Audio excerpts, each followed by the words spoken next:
Guys, ako pala si Benji. Guys, at dito tayo ngayon sa kung saan ipapakita ko sa inyo guys yung makikita dito sa bukid guys. Yan guys, yung napapansin nyo guys, ito yung mga punuan ng rambutan guys. And then yung dito naman na side guys, is dyan yung aming kulungan ng mga pato guys. Ayan guys, isilipin natin guys kung gaano kalaki ba yung kulungan namin ng mga pato guys. Ayan guys, kung napapansin nyo guys, is dito yung entrance ng aming kulungan, and then dito ka dapat mag-start magpasok guys. And then dito naman ipapakita ko naman sa iyo guys, ito yung aming kulungan dati ng mga alagang sisiw guys. Kaso guys is wala nang mga alaga namin guys, is nagiging empty na lang ito siya guys. Kaya napapansin nyo guys is wala nang laman guys. Kaya guys, kung meron lang kaming alagang bago, dyan namin kinukulong guys.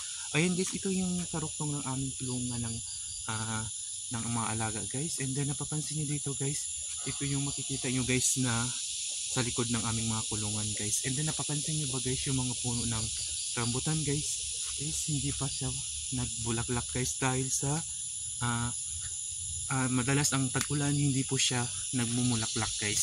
Ayan guys, abot hanggang dito pala yung bakod ng aming kulungan guys. And then napapansin nyo ba yan dyan guys, is yan yung dati naming garden guys, kaso wala na siya guys dahil naubos siyang kinain ng aming mga alaga guys. And then guys, yung doon naman na side is doon na yung mga punong rambutan din yan siya guys. Ayan guys lang yung update natin dito sa aming bukid guys. Ito lang yung makikita nyo lagi dito guys. Napaka simple lang ang pamumuhay sa bukid guys.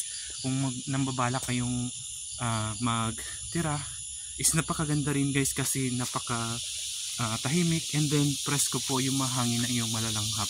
Ayan lang guys, paki-share naman itong video na to para maraming makakanood, and then paki-follow na rin sa aking account, and para marami pa tayong mapagawang video guys. Ayan lang guys, maraming salamat sa mga solid na sumusuporta sa akin, and God bless po sa inyong lahat. Bye bye.